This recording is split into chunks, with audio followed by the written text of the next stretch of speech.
Cocó. En toda la comarca circundante llamaban a la finca de los Lucas, la Alquería. No se habría sabido decir por qué.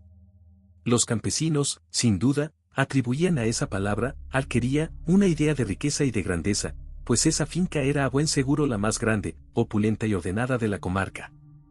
El patio, inmenso, rodeado por 5 hileras de magníficos árboles para resguardar del fuerte viento de la llanura los manzanos rechonchos y delicados. Encerraba largas construcciones cubiertas de tejas para conservar los forrajes y los granos, preciosos establos construidos con sílex, cuadras para 30 caballos y una vivienda en ladrillo rojo que parecía un pequeño castillo. Los estercoleros estaban bien cuidados, los perros guardianes tenían sus casetas, y un sinfín de aves de corral circulaba entre la alta hierba. Cada mediodía, 15 personas, entre amos, criados y sirvientas, tomaban asiento alrededor de la larga mesa de cocina donde humeaba la sopa en un gran recipiente de loza de flores azules. Los animales, caballos, vacas, cerdos y corderos, estaban gordos, bien cuidados y limpios, y Lucas, el amo, un hombretón que empezaba a echar tripa, hacía su ronda 3 veces al día, vigilando todo y pensando en todo. Conservaban por caridad, en el fondo de la cuadra, un caballo blanco muy viejo que el ama quería alimentar hasta que muriera de muerte natural, porque lo había criado, lo había conservado siempre y le traía recuerdos. Un gañán de 15 años, llamado Isidore Duval, y conocido más ampliamente por Sidore, cuidaba de aquel inválido, le daba en invierno su medida de avena y su forraje, y debía ir, 4 veces al día, en verano, a cambiarlo de sitio en la ladera donde lo dejaban atado para que tuviera hierba fresca en abundancia. El animal, casi tullido, levantaba con esfuerzo sus pesadas patas, infladas en las rodillas e hinchadas encima de los cascos. Su pelambre, que ya no almohazaban nunca, parecía pelo blanco, y unas pestañas muy largas daban a sus ojos un aspecto triste. Cuando Sidore lo llevaba a pastar, tenía que ir tirando de la cuerda, de lo despacio que andaba el animal, y el chico, encorvado, jadeante, soltaba maldiciones contra él, irritado por tener que cuidar de aquel viejo jamelgo. Al ver aquella cólera del gañán contra Coco, la gente de la alquería, se divertía, hablaba constantemente del caballo a Sidore para enfadarlo. En el pueblo también lo llamaban Cocó Sidore. El chaval rabiaba y sentía nacer en su interior el deseo de vengarse del caballo. Era un muchacho delgado, de piernas largas, muy sucio, con el pelo rojizo, espeso, duro y erizado. Parecía estúpido, hablaba tartamudeando, con un esfuerzo infinito, como si las ideas no hubieran conseguido formarse en su alma vasta y embrutecida. Desde hacía mucho le sorprendía que conservaran a Cocó, y se indignaba viendo el gasto que hacían por aquel animal inútil. Dado que ya no trabajaba, le parecía injusto alimentarlo, e indignante malgastar avena, una avena que costaba tan cara, por aquel jaco paralítico. E incluso, a menudo, a pesar de las órdenes de su amo Lucas, escatimaba el alimento del caballo, dándole solo media medida y economizando también la pajaza y el heno. Y en su mente confusa de niño crecía el odio, un odio de campesino rapaz, de campesino taimado, feroz, brutal y cobarde. Cuando volvió el verano, tuvo que ir a cambiar de sitio al animal en su ladera. Estaba lejos. El gañán, cada mañana más enfurecido, caminaba con paso desganado entre los trigales. Los hombres que trabajaban en las tierras le gritaban, en son de broma, Sidore, presenta mis respetos a Cocó. Él no contestaba, pero, al pasar, partía una vara en un seto y, en cuanto había cambiado de sitio la estaca del viejo caballo, le dejaba que empezara a pacer, luego se acercaba a traición, le azotaba los corvejones. El animal trataba de huir, de cocear, de escapar a los golpes, y daba vueltas al extremo de su cuerda como si hubiera estado encerrado en una pista. Y el muchacho lo golpeaba con rabia, corriendo detrás de él, encarnizado, con los dientes apretados de cólera. Luego se iba lentamente, sin volverse, mientras el caballo lo miraba irse con sus ojos de viejo, las costillas salientes, jadeando por el trote. Y no volvía a bajar hacia la hierba su cabeza huesuda y blanca hasta haber visto desaparecer a lo lejos el blusón azul del joven campesino. Ahora, como las noches eran cálidas, dejaban a Coco dormir allá, a orillas del torrente, detrás del bosque. Solo Sidore iba a verlo. El niño también se divertía tirándole piedras. Se sentaba a 10 pasos de distancia, en un ribazo, y se quedaba allí media hora, lanzando de vez en cuando un guijarro afilado al jaco, que permanecía de pie, encadenado ante su enemigo y mirándolo sin cesar, sin atreverse a pasar hasta que hubiera vuelto a irse. Pero en la mente del gañán seguía plantada esta idea: ¿por qué alimentar a un caballo que ya no hacía nada? Le parecía que aquel miserable jamelgo robaba la comida de los otros, les robaba a los hombres lo que era suyo, los bienes de Dios, le robaba incluso a él, Sidore, que trabajaba. Entonces, poco a poco, el chaval fue disminuyendo cada día la franja de pasto que le daba, acortando la estaca de madera donde estaba sujeta la cuerda. El animal casi no comía, adelgazaba, se desmejoraba. Demasiado débil para romper su estaca, tendía la cabeza hacia la alta hierba verde y reluciente, tan cercana, y cuyo olor llegaba hasta él sin que pudiera alcanzarla, pero una mañana, a Sidore se le ocurrió una idea. Dejar de cambiar de sitio a Coco. Estaba harto de ir tan lejos por aquel saco de huesos. Fue a verlo, sin embargo, para saborear su venganza. El animal, inquieto, lo miraba. Ese día no le pegó. Daba vueltas a su alrededor, con las manos en los bolsillos. Fingió incluso cambiarlo de sitio, pero volvió a hundir la estaca en el mismo agujero, y se marchó, encantado con su idea. Al verlo partir, el caballo relinchó para llamarlo, pero el gañán echó a correr dejándolo solo, completamente solo, en su pequeño valle, bien atado, y sin una brizna de hierba al alcance de la mandíbula. Hambriento, trató de alcanzar la feraz hierba que tocaba con el extremo de sus hollares. Se puso de manos, extendiendo el cuello, alargando sus grandes labios babeantes. Fue inútil. Durante todo el día el viejo animal se agotó haciendo esfuerzos inútiles, esfuerzos terribles. Lo devoraba el hambre, más horrible aún por la vista de todo el verde alimento que se extendía por el horizonte. El gañán no volvió ese día. Vagabundeó por los bosques buscando nidos. Reapareció al día siguiente. Coco, extenuado, se había tumbado. Se levantó al ver al niño, con la esperanza de que por fin le cambiaría de sitio. Pero el pequeño campesino ni siquiera tocó el mazo tirado en la hierba. Se acercó, miró al animal, le lanzó al hocico un terrón que se deshizo sobre el pelo blanco, y volvió a irse silbando. El caballo se mantuvo de pie mientras pudo divisarlo, y luego, sintiendo que sus intentos por alcanzar la hierba cercana serían inútiles, se tumbó de nuevo sobre un costado y cerró los ojos. Al día siguiente Sidore no fue. Cuando un día más tarde se acercó a Coco, que seguía tumbado, se dio cuenta de que estaba muerto. Entonces se quedó de pie, mirándolo, satisfecho de su obra, sorprendido al mismo tiempo de que aquello ya hubiera terminado. Lo tocó con el pie, le levantó una de las patas, luego la dejó caer, se sentó encima y se quedó allí, con los ojos fijos en la hierba y sin pensar en nada. Volvió a la alquería, pero no dijo nada del accidente pues quería vagabundear 2 horas todavía por donde solía ir para cambiar de sitio al caballo. Fue a verlo al día siguiente. Los cuervos se echaron a volar cuando se acercó.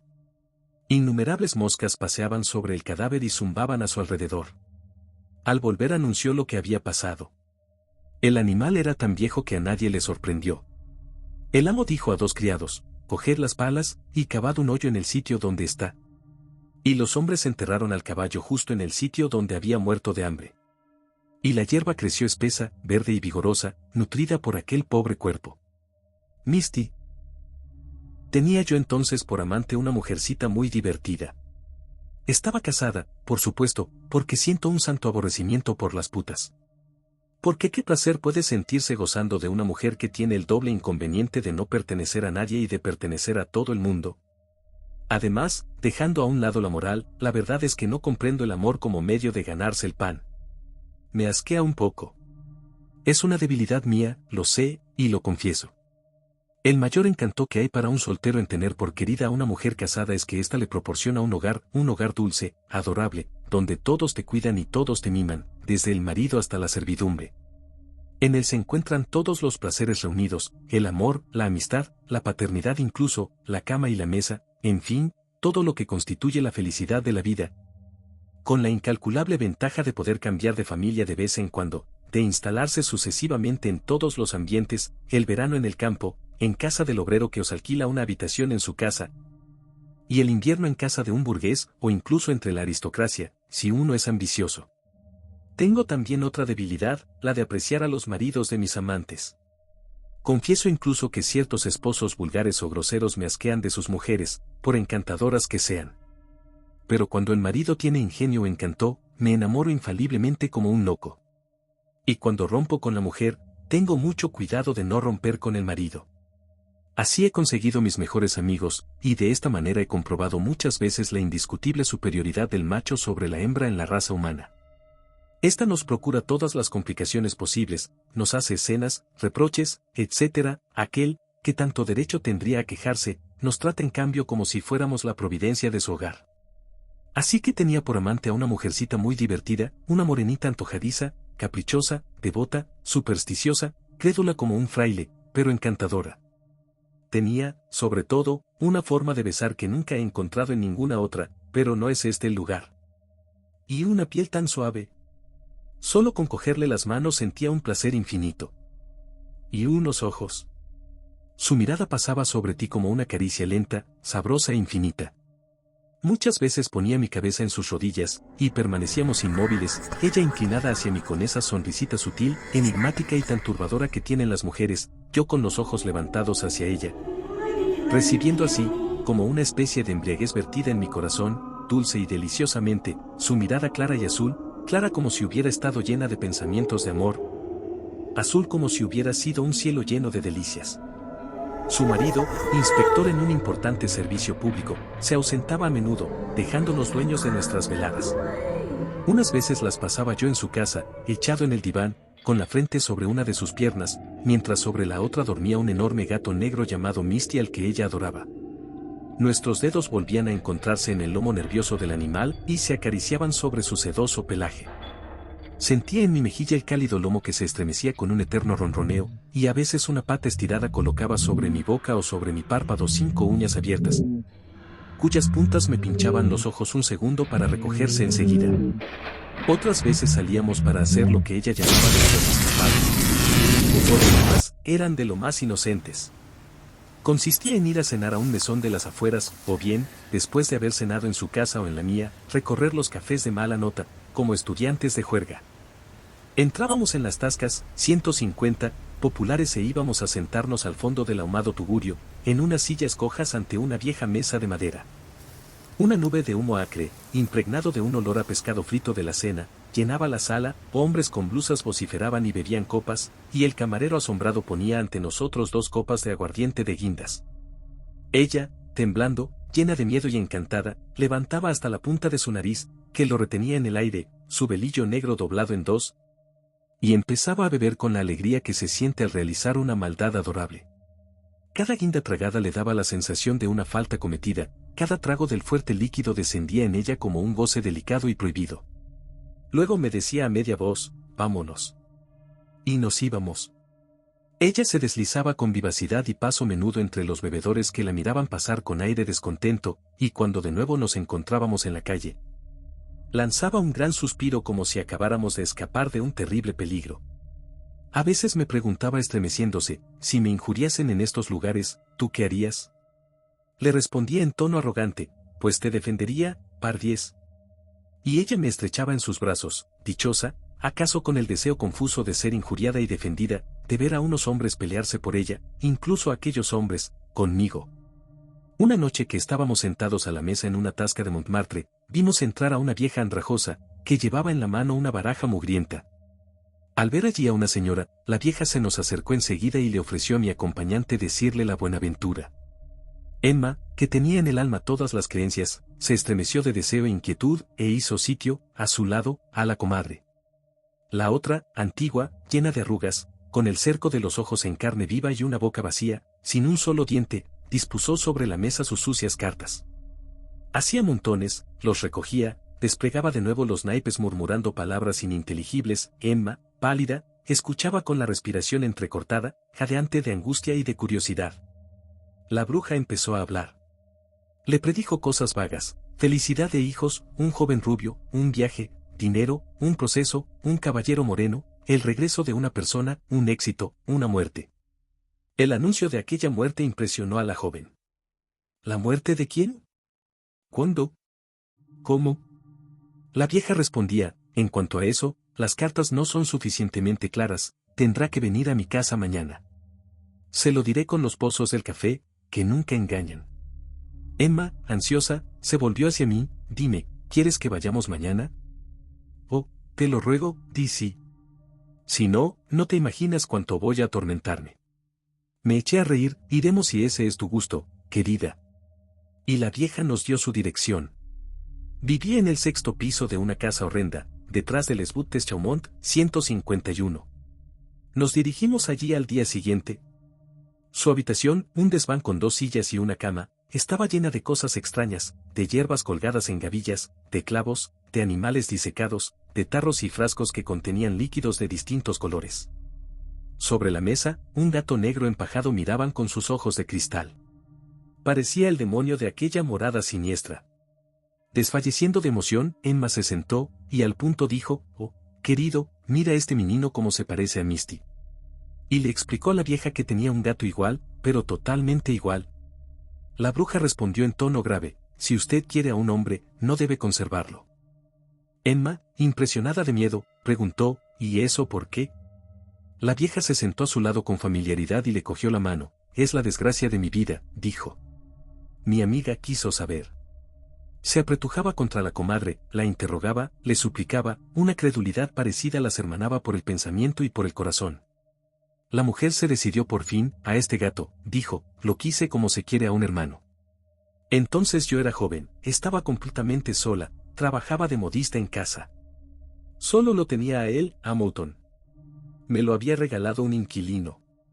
Era inteligente como un niño, y qué cariñoso, y me idolatraba, mi querida señora, me idolatraba más que a un fetiche. Todo el día en mis rodillas ronroneando, y toda la noche en mi almohada, sentía su corazón latir, figúrese. Pero ocurrió que un día conocí a un excelente muchacho que trabajaba en una casa de lencería. Aquello duró 3 meses sin que yo le concediese nada. Pero ya sabe, una termina cediendo, le ocurre a todo el mundo, además, también yo me había enamorado de él. Era tan galante y tan bueno.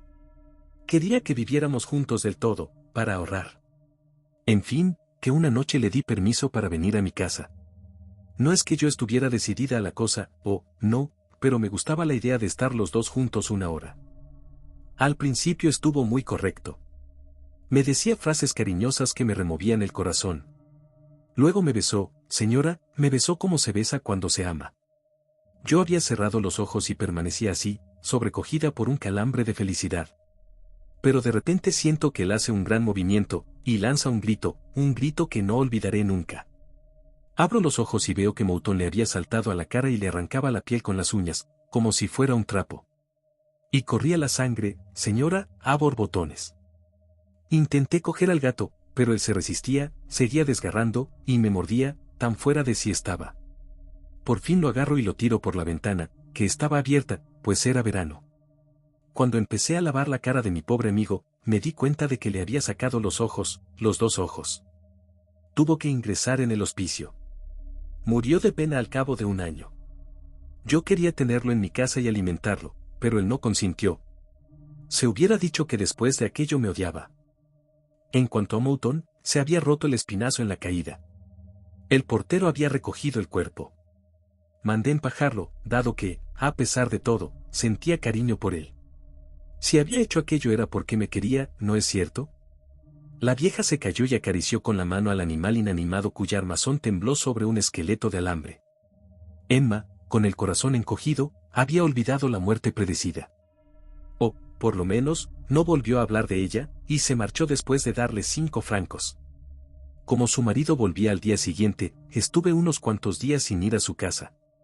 Cuando volví, me sorprendió no ver a Misty. Pregunté dónde estaba. Ella se ruborizó y respondió: lo he regalado. No estaba tranquila. Me quedé sorprendido. ¿No estabas tranquila? ¿No estabas tranquila? ¿Por qué? Me dio un largo beso, y en voz baja: tuve miedo por tus ojos, amor mío. La tía Sauvage. No había ido yo a Villelogne desde hacía 15 años. Volví para cazar, en otoño, a casa de mi amigo Serval, que por fin había reconstruido su castillo, destruido por los prusianos. Aquella tierra me gustaba infinitamente. Hay rincones del mundo deliciosos que tienen para los ojos un encanto sensual. Se los ama con un amor físico. Guardamos, nosotros, a los que la tierra seduce, tiernos recuerdos por ciertos manantiales, por ciertos bosques, por ciertas lagunas, por ciertas colinas, vistos a menudo y que nos enternecieron igual que acontecimientos felices. A veces, incluso, el pensamiento vuelve hacia un rincón de bosque, o hacia un extremo de ribera, o hacia un vergel salpicado de flores, vistos una sola vez, un día feliz. Y que han quedado en nuestro corazón como esas imágenes de mujeres encontradas en la calle, una mañana de primavera, con un traje claro y transparente, y que nos dejan en el alma y en la carne un anhelo insatisfecho. Inolvidable, la sensación de haber rozado la felicidad. En Virelogne me gustaba toda la campiña, sembrada de pequeños bosques y cruzada por arroyos que corrían por el suelo como venas, llevando la sangre a la tierra. Se pescaban en ellos cangrejos, truchas y anguilas. Felicidad divina. Uno podía bañarse en ciertos sitios, y con frecuencia se encontraban agachadizas entre las altas hierbas que crecían en los bordes de aquellos delgados cursos de agua. Ligero como una cabra, yo iba mirando como mis dos perros rastreaban delante de mí. Serval, a 100 metros a mi derecha, batía un campo de alfalfa. Rodeé los arbustos que forman el límite del bosque de Les Audres y divisé una choza en ruinas. De repente la recordé tal como la había visto la última vez, en 1869, limpia, vestida de parras, con gallinas delante de la puerta. ¿Hay algo más triste que una casa muerta, con su esqueleto en pie, estropeado y siniestro? También recordé que una buena mujer me había ofrecido un vaso de vino en ella, un día de mucha fatiga, y que Serval me había contado entonces la historia de sus habitantes. El padre, viejo cazador furtivo, había sido muerto por los gendarmes. El hijo, a quien yo había visto tiempo atrás, era un muchachote enjuto que también pasaba por un feroz destructor de caza. Les llamaban los Sauvage. ¿Era un nombre o un apodo? Llamé a gritos a Serval. Llegó con su largo paso de zancuda. Le pregunté, ¿qué ha sido de esa gente? Y me contó esta aventura. Cuando se declaró la guerra, Sauvage hijo, que tenía entonces 33 años, se alistó, dejando a la madre sola en la casa. Nadie compadecía demasiado a la vieja, porque tenía dinero, se sabía. Se quedó, pues, completamente sola en aquella casa aislada tan lejos del pueblo, en la linde del bosque. Por lo demás, no tenía miedo, era de la misma raza que sus hombres, una vieja dura, alta y seca, que no reía a menudo y a la que no se le podían gastar bromas. Las mujeres del campo, además, casi no ríen. Eso es cosa de hombres. Ellas tienen el alma triste y limitada, por llevar una vida taciturna y sin futuro. El campesino aprende un poco de alegría ruidosa en la taberna, pero su compañera permanece seria, con una fisionomía constantemente severa. Los músculos de su cara no han aprendido los movimientos de la risa. La tía Sauvage continuó su vida ordinaria en su choza, que no tardó en ser cubierta por las nieves. Iba al pueblo una vez a la semana a buscar pan y un poco de carne, luego se volvía a su casucha. Cuando se hablaba de lobos, salía con la escopeta al hombro, la escopeta del hijo, herrumbrosa, con la culata gastada por el roce de la mano, y era curioso ver a aquella mujer, la gran Sauvage, algo encorvada, caminando con lentas zancadas por la nieve, con el cañón del arma sobresaliendo por encima de la cofia negra que le ceñía la cabeza y aprisionaba sus blancos cabellos, que nadie había visto nunca. Un día llegaron los prusianos. Los distribuyeron entre los habitantes, según la fortuna y los recursos de cada uno. La vieja, a quien se sabía rica, tuvo 4. Eran 4 mocetones de carne rubia, barba rubia, ojos azules, que seguían estando gordos a pesar de las fatigas que ya habían soportado, y eran buenos chicos, aunque en país conquistado. Solos en casa de aquella mujer de edad, se mostraron llenos de atenciones con ella, ahorrándole, cuanto podían, fatigas y gasto. Por la mañana se veía a los 4 hacerse su aseo alrededor del pozo, en mangas de camisa. Mojando en abundante agua, en los días crudos de las nieves, su carne blanca y rosada de hombres del norte, mientras la tía Sauvage iba y venía preparando la sopa. Luego se los veía limpiar la cocina, frotar las baldosas, cortar leña, pelar patatas, lavar ropa, hacer todas las tareas de la casa, como 4 buenos hijos en torno a su madre. Mas ella, la vieja, pensaba constantemente en el suyo, en su alto y delgado muchacho de nariz ganchuda, ojos pardos y fuertes bigotes que formaban sobre su labio un burlete de pelos negros. A cada uno de los soldados instalados en su hogar le preguntaba cada día, ¿sabe a dónde ha ido el regimiento francés, el 23 de infantería? Mi chico está en él. Ellos respondían, no saber nada de nada. Y comprendiendo su dolor y sus inquietudes, ellos, que tenían madres allá lejos, le prestaban 1000 pequeñas atenciones. Por otra parte, ella quería a sus 4 enemigos, porque los campesinos casi no tienen odios patrióticos, eso solo afecta a las clases superiores. Los humildes, los que pagan más porque son pobres y porque cualquier carga nueva los abruma, esos a los que matan en masa, que forman la verdadera carne de cañón porque son los más numerosos, los que, en fin, sufren más cruelmente las atroces miserias de la guerra porque son los más débiles y los menos resistentes, casi no comprenden esos ardores belicosos. Ese pundonor excitable y esas pretendidas combinaciones políticas que agotan en 6 meses a 2 naciones, tanto a la victoriosa como a la vencida. En el pueblo se decía, hablando de los alemanes de la tía Sauvaje, esos 4 ya han encontrado su nido. Pero una mañana, cuando la vieja estaba sola en la casa, vio a lo lejos, en la llanura, a un hombre que avanzaba hacia su morada. Lo reconoció enseguida, era el peatón 154, encargado de repartir las carnes. Le entregó un papel pegado y ella sacó de su estuche unas gafas de las que se servía para coser, luego leyó, señora Sauvaje, la presente es para darle una triste nueva. Su hijo Víctor fue muerto ayer por una bala de cañón, que como si dijéramos lo cortó en 2 partes. Yo me hallaba muy cerca, dado que estábamos uno al lado del otro en la compañía y me hablaba de usted para que la avisara el día mismo si le ocurría una desgracia. He cogido de su bolsillo el reloj para llevárselo cuando la guerra haya terminado. Le saluda amistosamente, la carta estaba fechada hacía 3 semanas. Césaire Ribot, soldado de segunda clase del 23 de infantería. No lloraba. Permanecía inmóvil, tan sobrecogida y anonadada que ni siquiera sufría aún. Pensaba, bueno, han matado a Víctor. Luego, poco a poco, las lágrimas subieron a sus ojos y el dolor invadió su corazón. Una tras otra iban llegándole las ideas, espantosas, torturadoras. No volvería a besar a su hijo, a su chiquerrón, nunca más. Los gendarmes habían matado al padre, los prusianos habían matado al hijo. Lo había cortado en 2 una bala de cañón. Y tenía la impresión de que veía aquella cosa, la cosa horrible, la cabeza cayendo, con los ojos abiertos, mientras se mordía la punta de su grueso bigote, como hacía en los momentos de rabia. ¿Qué habían hecho después con su cuerpo? Si al menos le hubieran devuelto a su hijo como le habían devuelto a su marido, con su bala en medio de la frente. Pero oyó un ruido de voces. Eran los prusianos, que volvían del pueblo. Escondió deprisa la carta en su bolso y los recibió tranquilamente, con su cara de siempre, ya que había tenido tiempo de enjugarse bien los ojos. Los 4 se reían, encantados, porque traían un hermoso conejo, seguramente robado, y hacían señas a la vieja de que iban a comer algo bueno. Ella se puso de inmediato a la tarea para preparar el almuerzo, pero, cuando hubo que matar el conejo, le faltaron las fuerzas. Sin embargo, no era el primero. Uno de los soldados lo mató de un puñetazo detrás de las orejas. Una vez muerto el animal, sacó el cuerpo rojo de su piel, pero la vista de la sangre que manipulaba, que le cubría las manos, de la sangre tibia que sentía enfriarse y coagularse, la hacía temblar de pies a cabeza. Y seguía viendo a su muchachote cortado en 2, y también completamente rojo, como aquel animal todavía palpitante. Se sentó a la mesa con sus prusianos, pero no pudo comer, ni siquiera un bocado. Ellos devoraron el conejo sin preocuparse de ella. Los miraba de soslayo, sin hablar, madurando una idea, y con la cara tan impasible que no percibieron nada. De pronto, preguntó, ni siquiera sé sus nombres, y hace ya un mes que estamos juntos. Ellos comprendieron, no sin esfuerzo, lo que ella quería, y dijeron sus nombres. Pero no era suficiente, se los hizo escribir en un papel, con la dirección de sus familias, y, poniéndose las gafas sobre su gran nariz, contempló aquella escritura desconocida.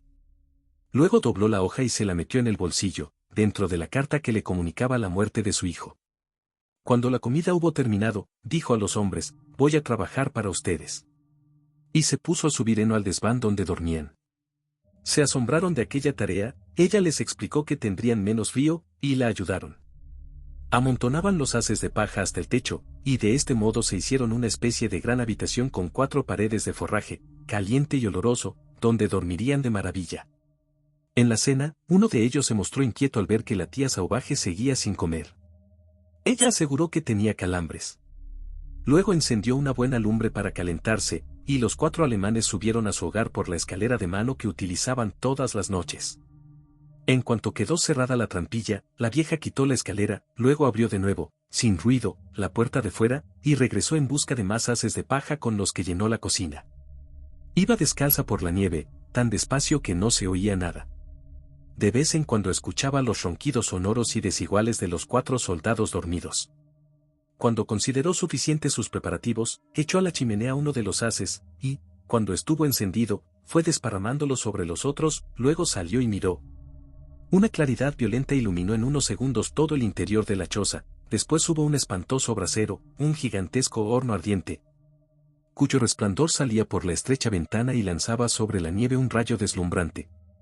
Después, de la parte superior de la casa salió un gran grito, luego fue un clamor de chillidos humanos, de llamadas desgarradoras de angustia y espanto. Más tarde, cuando la trampilla se derrumbó dentro, un torbellino de fuego se metió en el desván, atravesó el techo de paja, subió hacia el cielo como una inmensa llama de antorcha, y toda la choza ardió. Dentro, lo único que se oía era el crepitar del incendio, el crujido de las paredes, el derrumbamiento de las vigas. De pronto el tejado se hundió, y la armazón ardiente de la casa lanzó al aire, en medio de una nube de humo, un gran penacho de chispas. La campiña, blanca, iluminada por el fuego, brillaba como un mantel de plata teñida de rojo. A lo lejos empezó a sonar una campana. La vieja salvaje permanecía de pie, ante su hogar destruido, armada de su escopeta, la del hijo, por temor a que alguno de los hombres escapase. Cuando vio que todo había acabado, arrojó su arma al brasero. Sonó una detonación. Llegaba gente, campesinos, prusianos. Encontraron a la mujer sentada sobre un tronco de árbol, tranquila y satisfecha. Un oficial alemán, que hablaba el francés como un hijo de Francia, le preguntó, ¿dónde están sus soldados? Ella tendió su brazo delgado hacia el amasijo rojo del incendio que se apagaba, y respondió con voz fuerte. Allá dentro. Se agolparon a su alrededor. El prusiano preguntó, ¿cómo se prendió el fuego? Ella dijo, fui yo la que lo prendí. No la creían, pensaban que el desastre la había vuelto loca de repente. Entonces, como todo el mundo la rodeaba y la escuchaba, ella lo contó todo, desde la llegada de la carta hasta el último grito de los hombres quemados en la casa. No olvidó ni un solo detalle de lo que había sentido ni de lo que había hecho. Cuando hubo terminado, sacó del bolsillo 2 papeles y, para distinguirlos a los últimos resplandores del fuego, volvió a calarse sus gafas, luego dijo, señalando una, esto es la muerte de Víctor. Mostrando la otra, añadió, señalando las ruinas rojas con un ademán de su cabeza, esto es sus nombres, para que escriban a sus casas. Tendió tranquilamente la hoja blanca al oficial, que la sujetaba por los hombros, y continuó, escriba usted como ha ocurrido, y diga a sus padres que fui yo la que hizo eso. Victoire Simon, la salvaje. No se le olvide. El oficial gritó unas órdenes en alemán. La cogieron, la arrojaron contra las paredes todavía calientes de su casa. Luego, 12 hombres se colocaron rápidamente frente a ella, a 20 metros. Ella no se movía. Había comprendido, esperaba. Sonó una orden, a la que al punto siguió una larga detonación. Un disparo rezagado partió solo, después de los otros, la vieja no cayó. Se derrumbó como si le hubieran cegado las piernas. El oficial prusiano se acercó. Estaba casi partida en dos, y en su mano crispada sujetaba su carta bañada en sangre. Mi amigo Serval añadió, en represalia, los alemanes destruyeron el castillo de la región, que era de mi propiedad. Yo pensaba en las madres de los 4 tranquilos muchachos quemados allá dentro, y en el heroísmo atroz de aquella otra madre, fusilada ante aquella pared. Y recogí una piedrecita, todavía ennegrecida por el fuego. El mendigo. Había conocido días mejores, a pesar de su miseria y de su lisiadura. A los 15 años, un coche le había aplastado las 2 piernas en la carretera de Barbille, 156. Desde entonces mendigaba arrastrándose por los caminos, a través de los corrales de las granjas, balanceándose sobre sus muletas, que le habían levantado los hombros hasta las orejas. Su cabeza parecía hundida entre 2 montañas. Encontrado, de recién nacido, en una cuneta por el cura de Les Billets la víspera del Día de Difuntos, y bautizado por este motivo con el nombre de Nicolás de Todos los Santos, criado por caridad, ajeno a toda instrucción, lisiado tras haber bebido algunas copas de aguardiente ofrecidas por el panadero del pueblo, solo por reírse un poco, y, desde entonces vagabundo, no sabía hacer más que una cosa, tender la mano. Tiempo atrás, la baronesa de Avari le dejaba para dormir una especie de nicho lleno de paja, junto al gallinero, en la granja contigua al castillo. Y en los días de hambre estaba seguro de encontrar siempre un trozo de pan y un vaso de sidra en la cocina. También recibía allí a menudo algunas monedas arrojadas por la anciana señora desde lo alto de su escalinata o desde las ventanas de su cuarto. Ahora la baronesa estaba muerta. En los pueblos no le daban casi nada, lo conocían demasiado, estaban hartos de él desde hacía 40 años que lo veían pasear de casucha en casucha su cuerpo andrajoso y deforme sobre sus dos patas de madera. Pero él no quería marcharse, porque no conocía otra cosa en el mundo que aquel rincón de tierra, aquellas 3 o 4 aldeas por donde había arrastrado su vida miserable. Había puesto fronteras a su mendicidad y nunca habría traspasado los límites que estaba acostumbrado a no franquear. Desconocía si el mundo se extendía más allá de los árboles que siempre habían limitado su vista. No se lo preguntaba. Y cuando los campesinos, hartos de encontrarlo siempre al borde de sus campos o a lo largo de sus cunetas, le gritaban, ¿por qué no te vas a otros pueblos, en lugar de andar siempre por aquí con tus muletas? No respondía y se alejaba, dominado por un miedo vago a lo desconocido, un miedo de pobre que teme confusamente 1000 cosas, las caras nuevas, los insultos, las miradas recelosas de gentes que no lo conocían. Y de los gendarmes que van en pareja por las carreteras y que, por instinto, le hacían ocultarse entre los matorrales o detrás de los montones de piedras. Cuando los veía de lejos, relucientes bajo el sol, encontraba de pronto una agilidad singular, una agilidad de monstruo para alcanzar algún escondrijo. Echaba a correr soltando sus muletas, se dejaba caer como un harapo y se hacía una bola, se volvía pequeñísimo, invisible, agazapado como una liebre en su madriguera, confundiendo sus harapos pardos con la tierra. Sin embargo, nunca había tenido nada que ver con ellos. Pero llevaba eso en la sangre, como si hubiera recibido ese miedo y esa estratagema de sus padres, a los que no había conocido. No tenía refugio, ni techo, ni choza, ni abrigo. Dormía en cualquier parte en verano, y en invierno se deslizaba debajo de las trojes o en los establos con una destreza notable. Siempre salía corriendo antes de que notasen su presencia. Conocía los agujeros para penetrar en los edificios, y como el manejo de las muletas había dado a sus brazos un vigor sorprendente, trepaba con la sola fuerza de las muñecas hasta los ceniles donde a veces pasaba 4 o 5 días sin moverse, cuando había recogido en su última correría provisiones suficientes. Vivía como los animales de los bosques en medio de los hombres, sin conocer a nadie, sin querer a nadie, provocando únicamente en los aldeanos una especie de desprecio indiferente y de hostilidad resignada. Lo apodaban Campana, porque entre sus 2 estacas de madera se balanceaba igual que una campana entre sus puntales. Hacía 2 días que no había comido. Ya nadie le daba limosna. Habían terminado por no querer saber nada de él. Las aldeanas, en sus puertas, le gritaban de lejos al verlo venir, ¿quieres irte, patán? Si solo hace 3 días que te da un cacho de pan. Y él giraba sobre sus rodrigones y se iba a la casa vecina, donde lo recibían de la misma manera. De una puerta a otra las mujeres declaraban, no podemos estar alimentando a este holgazán todo el año. Pero el holgazán necesitaba comer todos los días. Había recorrido Saint-Hilaire, Barbille y Les Billettes sin recoger un céntimo o un mendrugo duro. No le quedaba más esperanza que Tournelles, pero debía recorrer 2 leguas por la carretera y se sentía agotado, con la tripa tan vacía como el bolsillo. Pero se puso en marcha. Era diciembre, un viento frío recorría los campos, silbaba en las ramas desnudas, las nubes galopaban por el cielo bajo y sombrío, apresurándose hacia no se sabe dónde. El lisiado caminaba lentamente, desplazando sus soportes uno tras otro con penoso esfuerzo, apoyándose en la pierna torcida que le quedaba, rematada por un pie sopo y calzado con un harapo. De vez en cuando se sentaba en la cuneta y descansaba unos minutos. El hambre angustiaba su alma confusa y pesada. Solo tenía una idea, comer, pero no sabía por qué medio. Durante 3 horas sufrió para recorrer el largo camino, luego, cuando divisó los árboles del pueblo, aceleró sus movimientos. El primer campesino al que encontró, y al que pidió limosna, le respondió, «Ya estás aquí», y Campana se alejó. De puerta en puerta lo trataron con dureza, lo echaron sin darle nada. Él continuaba sin embargo su gira, paciente y obstinado. No recogió ni una moneda.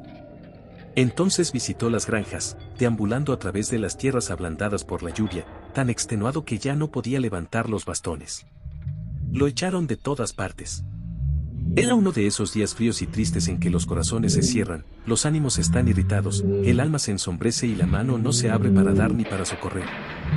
Cuando hubo terminado de visitar todas las casas que conocía, fue a dejarse caer en la esquina de una zanja, junto al corral de Maese Chiquet se descolgó, como se decía para describir la forma en que se dejaba caer entre sus altas muletas haciéndola deslizarse bajo los brazos. Y se quedó largo rato inmóvil, torturado por el hambre, pero demasiado embrutecido para comprender bien su insondable miseria. Esperaba no se sabe qué, con esa vaga expectativa que pervive constantemente en nosotros. En el rincón de aquel corral, bajo el viento helado, esperaba la ayuda misteriosa que siempre se espera del cielo o de los hombres, sin preguntarse cómo, ni por qué, ni por quién podría llegarle. Una bandada de gallinas negras pasaba buscándose la vida en la tierra que alimenta a todos los seres. A cada instante picoteaban un grano o un insecto invisible, luego seguían su búsqueda lenta y segura. Campana las miraba sin pensar en nada, luego le llegó, más al vientre que a la cabeza, la sensación, más que la idea, de que uno de aquellos animales sería apetitoso asado en una lumbre de leña seca. La sospecha de que iba a cometer un robo no le rozó siquiera. Cogió una piedra al alcance de su mano y, como era hábil, mató limpiamente, tirándosela a la gallina más cercana. El animal cayó de lado agitando las alas. Las otras huyeron, balanceándose sobre sus patas delgadas, y Campana, trepando de nuevo a sus muletas, se puso en marcha para ir a recoger su pieza, con movimientos parecidos a los de las gallinas. Cuando llegaba junto al pequeño cuerpo negro manchado de rojo en la cabeza, recibió por la espalda una terrible embestida que lo hizo soltar sus bastones y lo envió rodando 10 pasos más allá. Y Maese Chiquet, enfurecido, abalanzándose sobre el merodeador, lo molió a golpes, pegando como un poseso, como pega un campesino robado, con el puño y la rodilla por todo el cuerpo del lisiado, que no podía defenderse. La gente de la granja llegó también y todos se pusieron a moler a palos al mendigo al lado del amo. Luego, cuando se cansaron de golpearlo, lo recogieron y se lo llevaron, y lo encerraron en la leñera mientras iban a buscar a los gendarmes. Medio muerto, sangrando y roído por el hambre, Campana permaneció tumbado en el suelo. Llegó el atardecer, luego la noche, luego la aurora. Seguía sin comer. Hacia mediodía aparecieron los gendarmes y abrieron la puerta con precaución, esperando una resistencia, pues Maese Chiquet pretendía haber sido atacado por el mendigo y haberse defendido a duras penas. El cabo gritó, «Venga, en pie». Pero Campana ya no podía moverse, por más que intentó alzarse sobre sus estacas no lo consiguió. Creyeron que era un engaño, una treta, mala voluntad por parte del malhechor, y los 2 hombres armados, maltratándolo, lo agarraron y lo plantaron a la fuerza sobre sus muletas. Le había dominado el miedo, ese miedo innato de los lebratos, ese miedo de la pieza ante el cazador, del ratón ante el gato. Y, con sobrehumanos esfuerzos, consiguió permanecer de pie.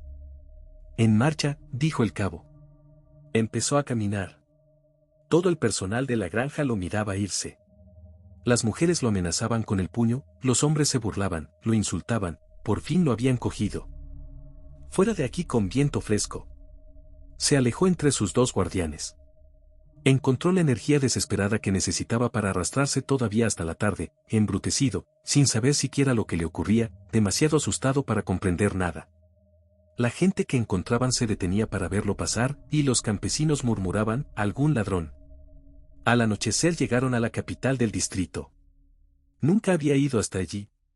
No imaginaba realmente lo que ocurría, ni lo que podía pasarle. Todas aquellas cosas terribles, imprevistas, aquellas caras y aquellas casas nuevas lo consternaban. No pronunció una sola palabra, no tenía nada que decir porque ya no comprendía nada.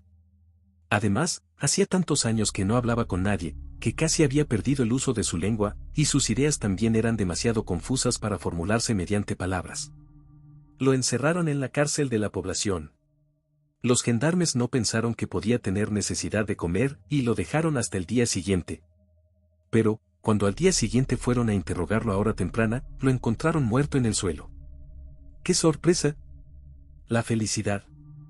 Era la hora del té, antes de que trajeran las lámparas.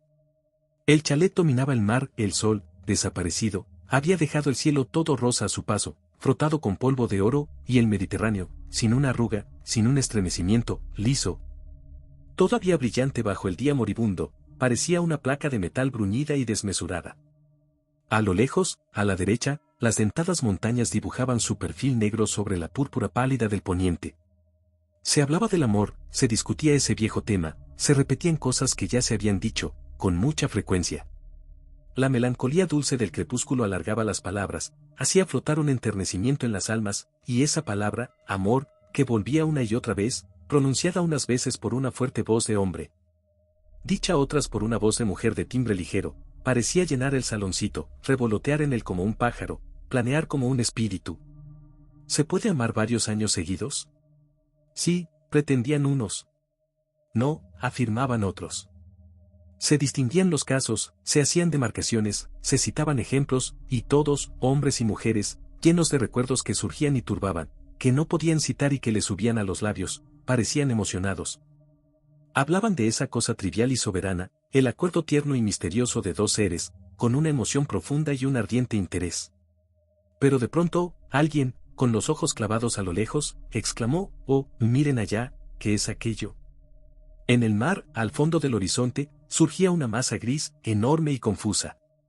Las mujeres se habían levantado y miraban sin comprender aquella cosa sorprendente que no habían visto nunca. Alguien dijo: «Es Córcega». Se la ve así 2 o 3 veces al año en ciertas condiciones atmosféricas excepcionales, cuando el aire de una limpidez perfecta no la oculta ya con esas brumas de vapor de agua que velan siempre la lejanía. Se distinguían vagamente las crestas, creyeron reconocer la nieve de las cumbres. Y todo el mundo estaba sorprendido, turbado, casi asustado por aquella brusca aparición de un mundo, por aquel fantasma salido del mar. Quizá tuvieron esas visiones extrañas los que partieron, como Colón, a través de los océanos inexplorados. Entonces un viejo caballero, que aún no había hablado, dijo: «Miren, yo conocí en esa isla, que se alza delante de nosotros como para responder ella misma a lo que decíamos y traer a mi memoria un singular recuerdo. Yo conocí en esa isla un admirable ejemplo de amor constante, y de un amor inverosímilmente feliz.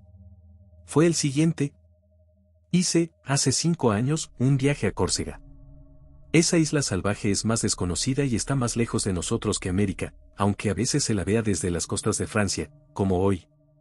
Imaginen un mundo todavía en el caos, una tempestad de montañas que separan unos barrancos estrechos por donde corren torrentes, ni un solo llano, sino inmensas olas de granito y gigantescas ondulaciones de tierra cubiertas de montes bajos o de altos bosques de castaños y de pinos. Es un suelo virgen, inculto, desierto, aunque en ocasiones se divise una aldea parecida a un montón de rocas en la cumbre de un monte. No hay cultivos, ni industria, ni artesanías. Nunca se encuentra un trozo de madera labrada, un fragmento de piedra esculpida, nunca el recuerdo del gusto infantil o refinado de los antepasados por las cosas graciosas y bellas. Eso mismo es lo que más impresiona en este magnífico y duro país, la indiferencia hereditaria por esa búsqueda de las formas seductoras que se llama el arte. Italia, donde cada palacio, lleno de obras maestras, es una obra maestra en sí misma, donde el mármol, la madera, el bronce, el hierro, los metales y las piedras atestiguan el genio del hombre. Donde los más pequeños objetos antiguos que andan rodando por las viejas mansiones revelan esa divina preocupación por la gracia, es para todos nosotros la patria sagrada que amamos porque nos muestra y nos prueba el esfuerzo, la grandeza, la potencia y el triunfo de la inteligencia creadora. Y, frente a ella, la Córcega salvaje ha permanecido igual que en sus primeros días. El ser humano vive allí en su grosera casa, indiferente a cuanto no afecta a su existencia misma o a sus peleas de familia. Y ha pervivido con los defectos y las cualidades de las razas incultas, violento, rencoroso, sanguinario con inconsciencia, pero también hospitalario, generoso, servicial, ingenuo, que abre su puerta a los que pasan y da su fiel amistad a cambio de la menor muestra de simpatía. Hacía, pues, un mes que vagaba yo a través de esa isla magnífica con la sensación de que estaba en el fin del mundo. Ni posadas, ni tabernas, ni carreteras. Por senderos de mulos se llega a unos caseríos colgados de la ladera de las montañas, que dominan unos abismos tortuosos de donde se oye subir, por la noche, el ruido continuo, la voz sorda y profunda del torrente. Llama a uno a las puertas de las casas. Pide refugio para la noche y con que vivir hasta el día siguiente.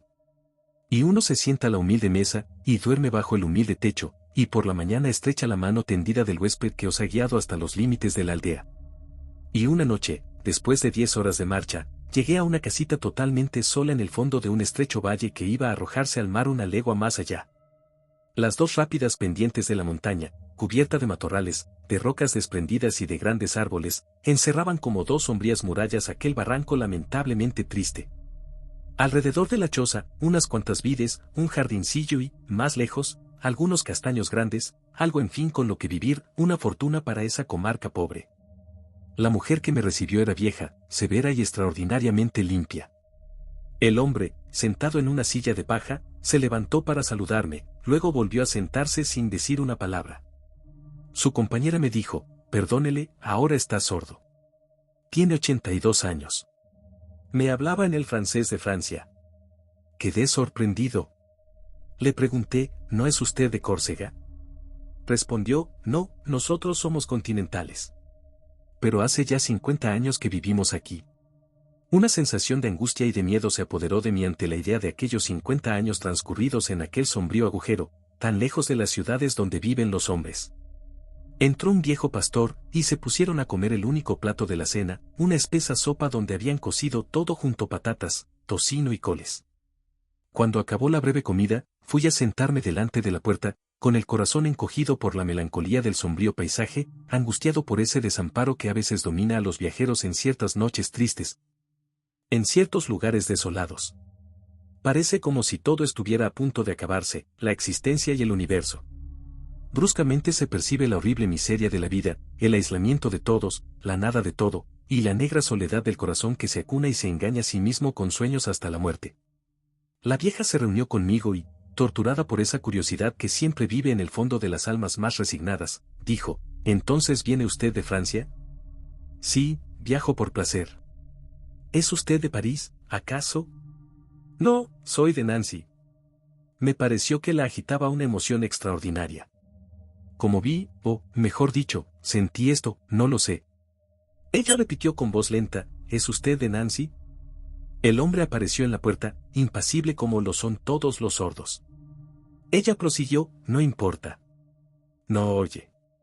Luego, al cabo de unos segundos, ¿entonces conoce a gente de Nancy? Pues claro, a casi todo el mundo. ¿A la familia de Saint-Ayaise? Sí, muy bien, eran amigos de mi padre. ¿Cómo se llama usted? Dije mi nombre. Ella me miró fijamente, luego añadió, con esa voz baja que despiertan los recuerdos, sí, sí, me acuerdo bien. ¿Y los Brisemare, qué fue de ellos? Murieron todos. ¿Y conocía a los Sirmón? Sí, el último es general.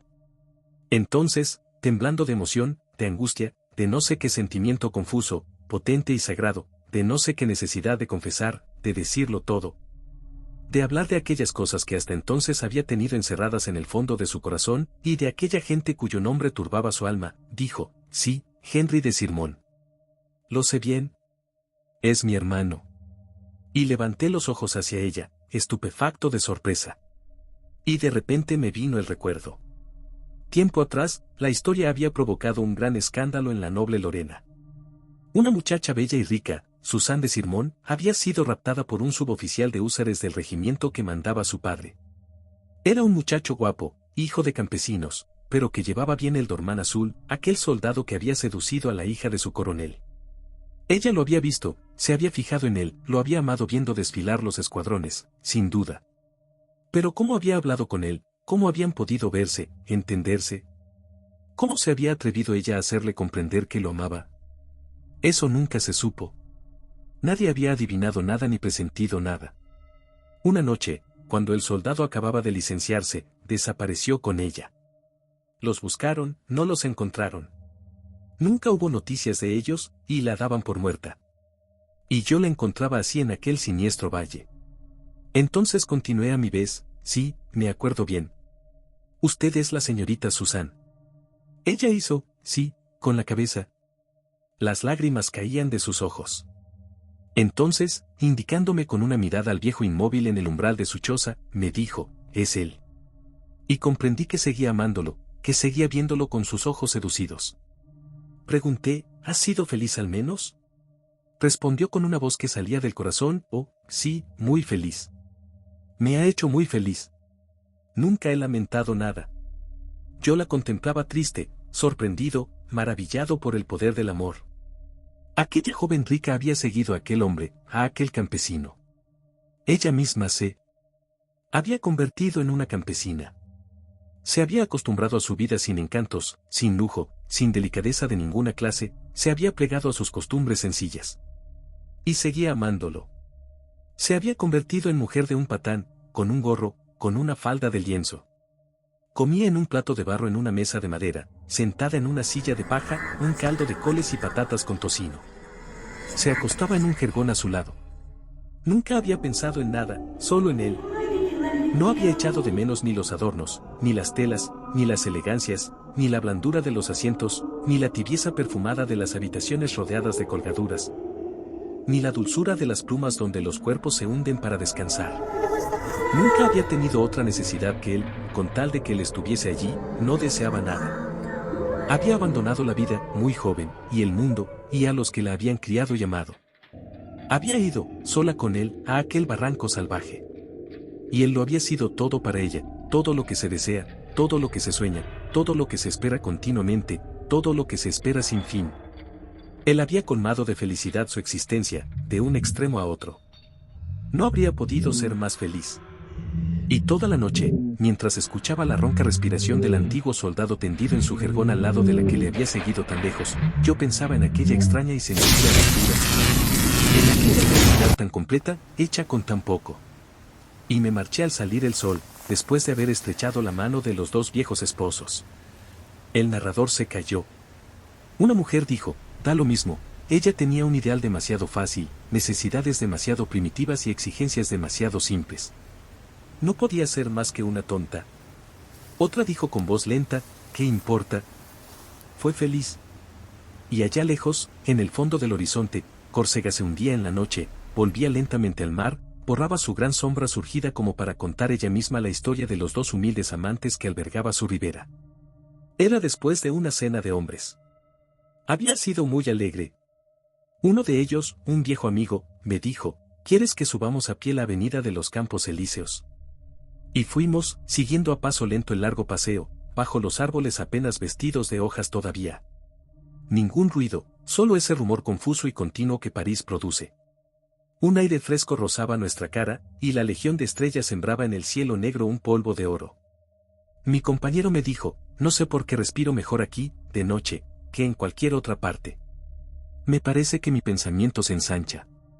Por momentos tengo esa especie de destellos de la inteligencia que, durante un segundo, hacen creer que vamos a descubrir el divino secreto de las cosas. Luego, la ventana vuelve a cerrarse. Se acabó.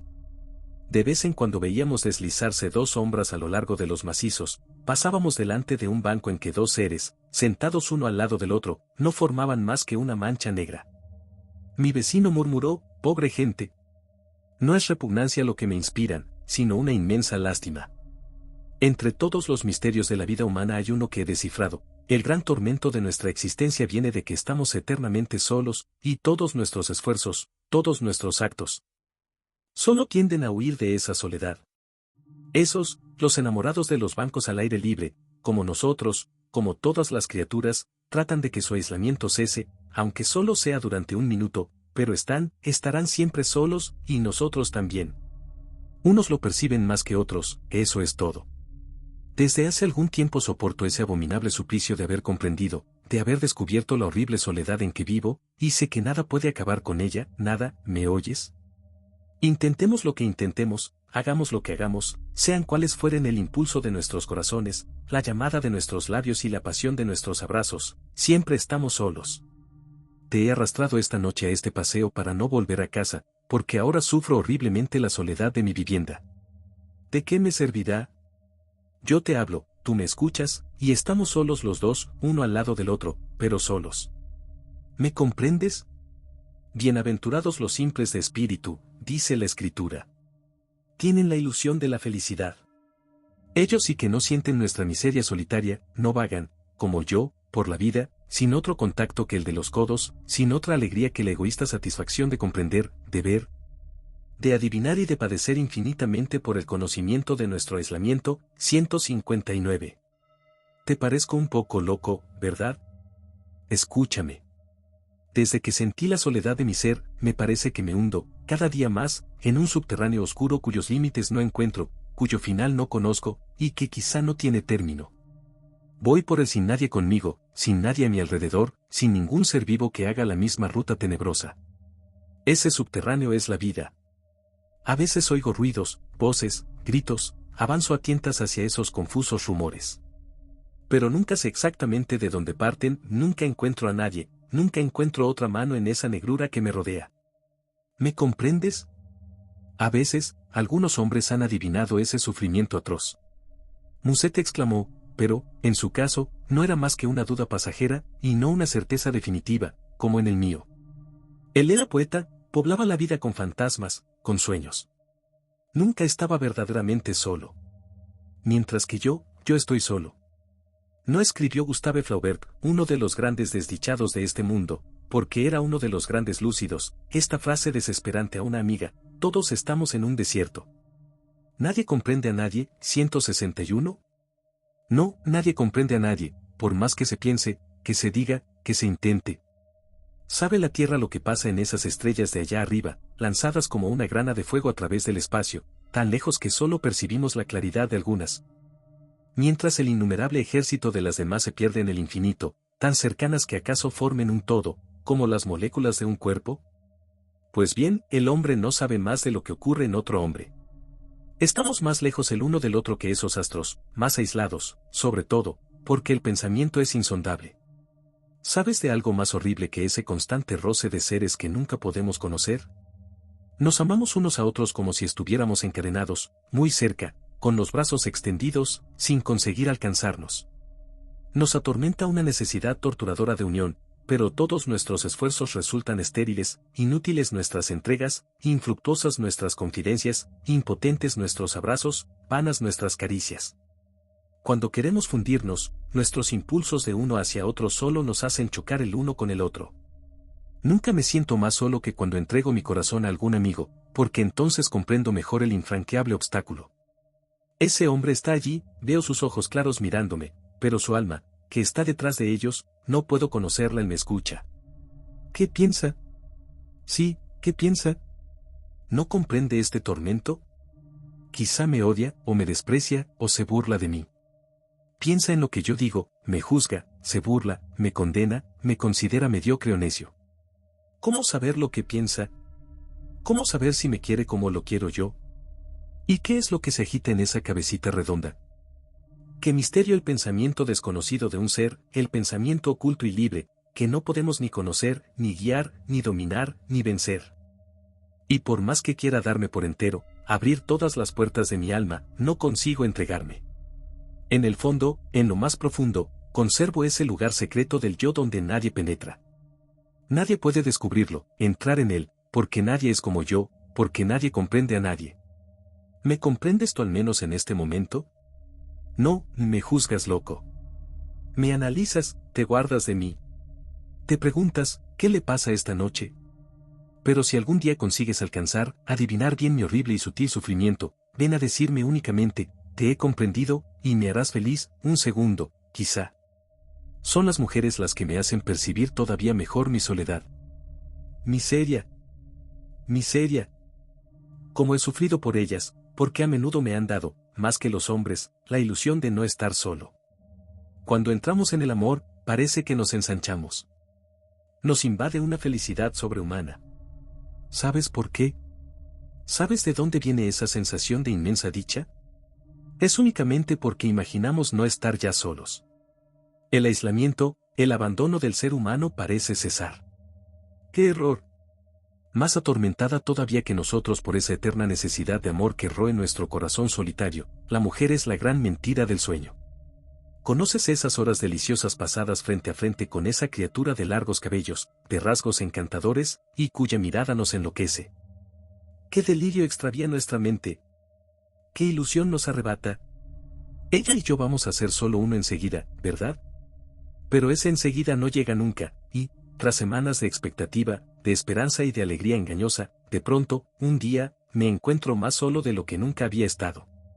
Después de cada beso, de cada abrazo, el aislamiento crece. Y qué desconsolador es, qué espantoso. Fue un poeta, M. Sally Prudhomme, el que escribió, y luego, adiós. Se acabó. Apenas si reconocemos a esa mujer que durante un momento de la vida lo ha sido todo para nosotros, y cuyo pensamiento íntimo, y sin duda trivial, nunca hemos conocido en las horas mismas en que parecía que, en un acuerdo misterioso de los seres, en un completo enmarañamiento de los deseos y de todas las aspiraciones, habíamos descendido hasta el hondón de su alma, una sola palabra en ocasiones. Nos revelaba nuestro error, nos mostraba, como un relámpago en la noche, el agujero negro entre nosotros. Y sin embargo, lo mejor que sigue habiendo en el mundo es pasar una noche al lado de una mujer a la que amamos, sin hablar, casi completamente feliz con la sola sensación de su presencia. No pidamos más, pues dos seres nunca se mezclan. En cuanto a mí, ahora he cerrado mi alma. Ya no le digo a nadie lo que creo, lo que pienso y lo que amo. Sabiéndome condenado a la horrible soledad, miro las cosas, sin emitir nunca mi parecer. ¿Qué me importan a mí las opiniones, las disputas, los placeres, las creencias? Al no poder compartir nada con nadie, me he desinteresado de todo. Mi pensamiento, invisible, permanece inexplorado. Tengo frases triviales para responder a las preguntas de cada día, y una sonrisa que dice, sí, cuando no quiero tomarme siquiera la molestia de hablar. ¿Me comprendes? Habíamos subido la larga avenida hasta el Arco de Triunfo de L. Etoile, luego habíamos vuelto a bajar hasta la Plaza de la Concorde, porque mi amigo había dicho todo esto lentamente, añadiendo además muchas otras cosas de las que ya no me acuerdo. Se detuvo y, bruscamente, tendiendo el brazo hacia el alto obelisco de granito, erguido sobre el adoquinado de París, 163, y que perdía, en medio de las estrellas, su largo perfil egipcio. Monumento exiliado, llevando en el costado la historia de su país escrita en signos extraños, mi amigo exclamó, mira, todos somos como esa piedra. Luego me dejó sin añadir palabra. El barriguito. Maese Chicot, el posadero de Épreville, 166, detuvo su tilburí ante la granja de la comadre Magloire. Era un hombretón de 40 años, colorado y tripudo, y con fama de malicioso.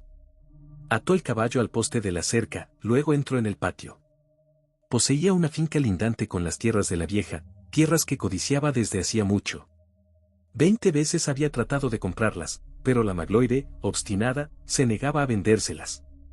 Aquí nació, aquí morí, decía. La encontró pelando patatas delante de su puerta. De 72 años, era una mujer seca, llena de arrugas, encorvada, pero infatigable como una muchacha. Chicot le dio una palmada amistosa en la espalda, luego se sentó a su lado en una banqueta. Bien, abuela, ¿y la salud, siempre igual de güeña? No demasiado mal, ¿y usted, maese Prosper? Algunos dolorcillos, sin ellos, todo iría estupendo. Ánimo, pues. Y no dijo nada más. Chicot la contemplaba hacer su tarea. Sus dedos ganchudos, llenos de nudos, duros como patas de cangrejo, cogían como pinzas los grisáceos tubérculos de una canasta, y rápidamente les hacía dar vueltas, sacando largas tiras de piel bajo la hoja de un viejo cuchillo que sujetaba en la otra mano. Y cuando la patata se había vuelto completamente amarilla, la echaba en un cubo de agua. 3 descaradas gallinas se acercaban una tras otra hasta sus faldas para recoger las peladuras, luego echaban a correr llevando en el pico su botín. Chicot parecía molesto, vacilante, ansioso, con algo en la lengua que no quería salir. Por fin se decidió, dígame, comadre Magloire, ¿qué puedo hacer por usted? ¿Esta granja, sigue sin querer vendérmela? Sigo. No cuente con ello. Lo dicho, no insista. Es que se me ha ocurrido un acuerdo que nos vendría bien a los dos. ¿Qué es? Lo siguiente, usted me la vende, pero se queda con ella de todos modos. ¿Qué le parece? Siga mi razonamiento. La vieja dejó de pelar sus legumbres y clavó en el posadero sus ojos vivos bajo sus párpados arrugados. Continuó, me explico. Le doy cada mes 150 francos. Entienda bien, todos los meses le traigo, con mi tilburí, 30 escudos de 100 sous. Y no ha cambiado nada, usted sigue en su casa, no se preocupa por mí, ni me debe nada. Lo único que tiene que hacer es coger mi dinero. ¿Le parece? La miraba con aire alegre, con aire de buen humor. La vieja lo consideraba con desconfianza, buscando la trampa. Preguntó. Eso pa' mí, pero, ¿pa' usted? La granja no se la doy. Él prosiguió, no se preocupe nada por eso. Usted se queda aquí mientras el buen Dios la deje vivir. Está en su casa. Solo que me hará un papelito en el notario pa' que luego esto me pertenezca.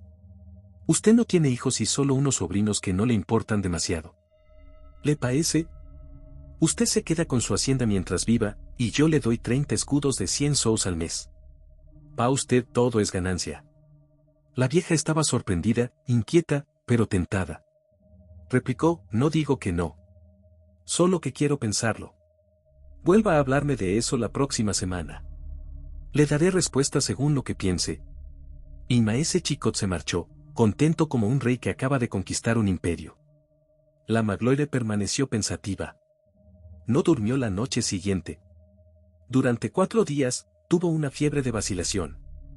Olfateaba que para ella había algo malo en la propuesta, pero la idea de los 30 escudos mensuales, de aquel hermoso dinero contante y sonante que iría a parar a su delantal, que le caería así, del cielo, sin hacer nada, la destrozaba de deseo. Entonces se fue a ver al notario y le contó su caso. Este le aconsejó aceptar la propuesta de Chicot, pero pidiéndole 50 escudos de 100 sous en lugar de 30, porque su granja valía por lo bajo 60.000 francos. Si usted vive 15 años, decía el notario, de esa forma él no pagará ni siquiera 45.000 francos. La vieja se estremeció ante la perspectiva de 50 escudos de 100 sous mensuales, pero seguía desconfiando, temiendo 1000 imprevistos, argucias ocultas, y se quedó hasta la noche haciendo preguntas, sin poder decidirse a marcharse. Finalmente dijo que preparara el acta, y regresó a casa turbada como si se hubiera bebido 4 jarros, 167, de sidra nueva. Cuando Chicot volvió para saber la respuesta, ella se hizo rogar mucho tiempo declarando que no quería, pero roída por el miedo a que el otro no consintiese en dar las 50 monedas de 100 sous. Finalmente, como él insistía, enunció sus pretensiones. El posadero sintió un acceso de decepción y se negó.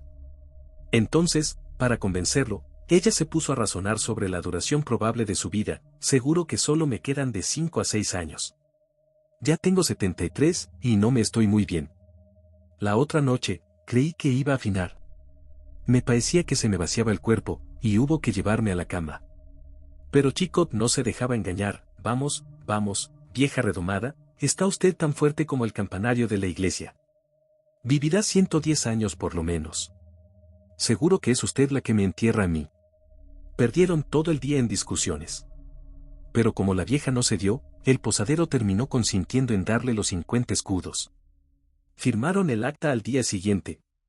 Y la Magloire exigió 10 escudos de gratificación. Pasaron 3 años. La buena mujer gozaba de una salud de encantamiento, parecía no haber envejecido un día, y Chicot se desesperaba. Tenía la impresión de estar pagando aquella renta desde hacía medio siglo, de que era engañado, timado, arruinado.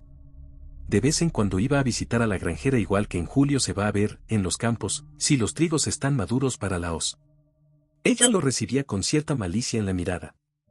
Se hubiera dicho que se felicitaba por la jugarreta que le había hecho, y él volvía a montar enseguida en su Tilbury murmurando, a ver si revientas, saco de huesos.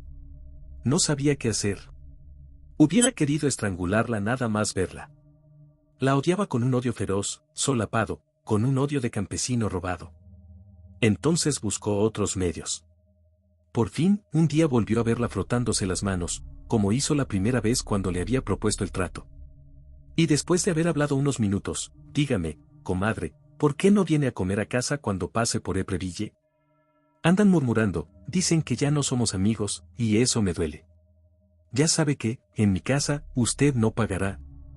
No soy de los que miran una comida. Y puede comer todo lo que quiera, no se contenga, eso me gustará. La Magloire no se lo hizo repetir, y 2 días más tarde, cuando iba al mercado en su carretón llevada por su criado Celestin, metió sin ningún recato su caballo en la cuadra de la posada de Maese Chicot. Y reclamó la comida prometida. El posadero, radiante, la trató como a una dama, le sirvió pollo, morcilla, embutido, pierna de cordero y tocino con coles. Pero ella no comió casi nada, sobria como era desde la infancia y habiendo vivido siempre con un poco de sopa y un mendrugo de pan con mantequilla. Chicot, desanimado, insistía. Ella tampoco bebía. Se negó a tomar café. Él preguntó, ¿aceptará de todos modos una copita? Ah, eso, sí. No digo que no, y él llamó con todos sus pulmones, a través de la posada, Rosalie, trae el bueno, el superfino, el Filendix, 168. Y apareció la criada con una larga botella adornada con una hoja de parra en papel. Llenó 2 copitas. Pruébelo, comadre, es de lo mejor. Y la vieja se puso a beber muy despacio, a sorbitos, haciendo durar el placer. Cuando hubo vaciado su copa, la escurrió, luego dijo, sí, es del bueno. No había terminado de hablar cuando Chicot le llenaba de nuevo la copa. Ella quiso rechazarla, pero era demasiado tarde, y la saboreó largamente, como la primera. Él quiso entonces que aceptase una tercera ronda, pero ella se resistió. Él insistía. Esto es como leche, vea, yo me bebo 10, 12, sin complicaciones. Pasa como si fuera azúcar. Nada en la tripa, nada en la cabeza, se diría que se evapora en la lengua. No hay nada mejor para la salud. Como le gustaba mucho, ella cedió, pero solo tomó la mitad de la copa. Entonces Chicot, en un impulso de generosidad, exclamó, mire, ya que le gusta, voy a regalarle un barrilito, solo para demostrarle que seguimos siendo buenos amigos. La vieja no dijo que no, y se fue, algo achispada. Al día siguiente, el posadero entró en el patio de la Magloire, luego sacó del fondo de su coche una pequeña barrica enarcada de hierro. Enseguida quiso hacerle probar el contenido, para demostrarle que era el mismo aguardiente de calidad, y, después de que se hubieran bebido 3 copas cada uno, él dijo al irse, y ya sabe, cuando lo haya acabado. Todavía queda, no se preocupe. No soy tacaño. Cuanto antes lo acabe, más contento estaré. Y montó en su tilburí. Volvió 4 días después. La vieja estaba delante de su puerta, cortando el pan de las sopas. Él se acercó, la saludó, le habló pegado a su nariz, para olerle el aliento. Y reconoció un vaho de alcohol. Entonces su cara se iluminó. Me ofrecería una copa de aguardiente, dijo. Y brindaron 2 o 3 veces. Pero no tardó en correr por la comarca el rumor de que la Magloire se emborrachaba a solas. Unas veces la recogían en la cocina, otras en el patio, y hasta en los caminos de los alrededores, y había que llevarla a su casa, inerte como un cadáver. Chicot ya no iba a verla, y cuando le hablaban de la aldeana, murmuraba con cara triste, ¿no es una desgracia haber cogido esa costumbre a su edad? Cuando uno es viejo, no tiene fuerzas. Eso terminará jugándole una mala pasada. Y en efecto, eso le jugó una mala pasada. Murió al invierno siguiente, por Navidad, después de caerse, borracha, en la nieve. Y maese Chicot heredó la granja declarando, si esa palurda no se hubiera dado a la bebida, seguro que tenía para 10 años más.